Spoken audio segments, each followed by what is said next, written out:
अस्सलाम वालेकुम students. I hope कि जो आप लोगों ने लास्ट टाइम जो टॉपिक पढ़ा था जिसमें हमने वो फैक्टर्स डिस्कस किए थे कि जिसके ऊपर टास्क जो है वो डिपेंड करता है, तो वो आपको समझ आ गया होगा। अभी हम जो फर्दर डिस्कस करने को जा रहे हैं that is principle of movements के जो उससे पहले भी एक और चीज़ है कि जो हमें डिस्कस करनी है that is the types of task या types of you can say कि जो मूवमेंट ऑफ द फोर्स है वो क्या है। There are basically two types जो हम देखने जा रहे हैं कि वो किस तरह से डिफ़ाइन की जाती हैं। तो यहाँ पर हमने फिगर में आप देख सकते हैं कि I have made two spanners और अब जब हम इस पर फोर्स अप्लाई करते हैं, अगर हम इस पर एक अपवर्ड, हम इसको अपवर्ड फोर्स कहेंगे कि हमने इस पर फोर्स अप्लाई की, जो अपवर्ड है उसको ऊपर से घुमाते हैं, ठीक है। जब हम ऊपर से घुमाते हैं तो ज़ाहिर है कि जो हमारे जो स्पैनर है उसकी जो मूवमेंट है, जो उसमें जो टार्क या टर्निंग इफेक्ट प्रोड्यूस हो रहा है उसकी डायरेक्शन एक क्लॉकवाइज डायरेक्शन है। और जब हम एक स्पैनर को क्लॉकवाइज उसमें टर्निंग इफेक्ट प्रोड्यूस करते हैं या उसमें एक अपवर्ड फोर्स लगाकर जो उसमें जो टर्निंग इफेक्ट प्रोड्यूस हो रहा है वो क्लॉकवाइज प्रोड्यूस हो रहा है, तो ऐसा और यही फोर्स हम अप्लाई यूज़ करते हैं जब हम इस नट को टाइट करते हैं। जब हम नट को टाइट करेंगे तो हम एक अपवर्ड फोर्स अप्लाई करेंगे और जो टर्निंग इफेक्ट प्रोड्यूस होगा वो एक क्लॉकवाइज डायरेक्शन में प्रोड्यूस होगा। तो इस तरह के जो टार्क है उसको हम क्लॉकवाइज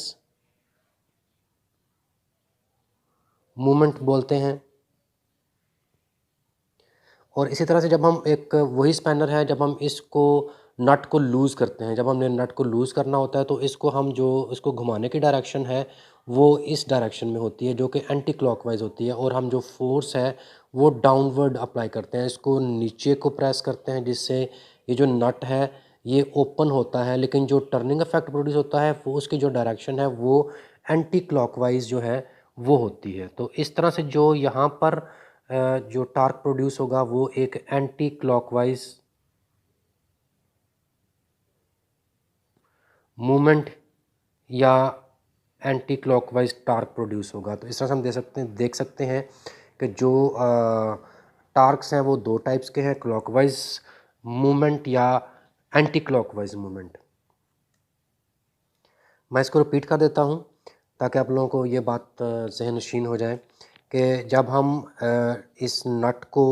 जो है वो टाइट करते हैं, ठीक है, तो हम एक अपवर्ड फोर्स अप्लाई करते हैं और जिसकी वजह से ये स्पैनर जो है इसमें एक क्लॉकवाइज मूवमेंट या टार्क प्रोड्यूस होता है और यही फोर्स जो है वो नट को टाइट करने के लिए यूज़ होती है। लेकिन जो इसमें टर्निंग इफेक्ट की डायरेक्शन है वो एक क्लॉकवाइज डायरेक्शन है, इस वजह से हम इसको क्लॉकवाइज मूवमेंट कहते हैं। लेकिन उसी तरह से जब हम उस नट को लूज़ करते हैं तो हम इस पर एक डाउनवर्ड फोर्स अप्लाई करते हैं और इसमें जो टर्निंग इफेक्ट प्रोड्यूस होता है वो एक एंटी क्लॉकवाइज डायरेक्शन में प्रोड्यूस होता है, जिसको हम एंटी क्लॉकवाइज मूवमेंट कहते हैं। कोई भी ऑब्जेक्ट हो, ठीक है, तो जो इनिशियली अगर रेस्ट पर है, ठीक है, आप अपनी बुक में एग्जांपल देख सकते हैं, फिगर 4.14 जो है उसमें आप एक सीसा देख सकते हैं, उसके ऊपर इस तरह से सीसा है, ठीक है, ये इसका स्टैंड है और यहाँ पर एक बोर्ड है।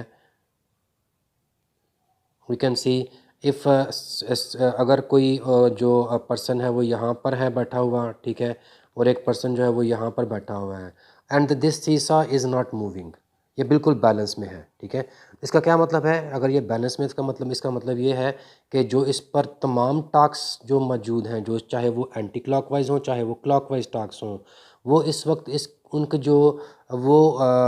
जो है वैल्यू वो ज़ीरो है, ठीक है, जिसकी वजह से ये जो सीसा है ये एक बैलेंस्ड फॉर्म में है,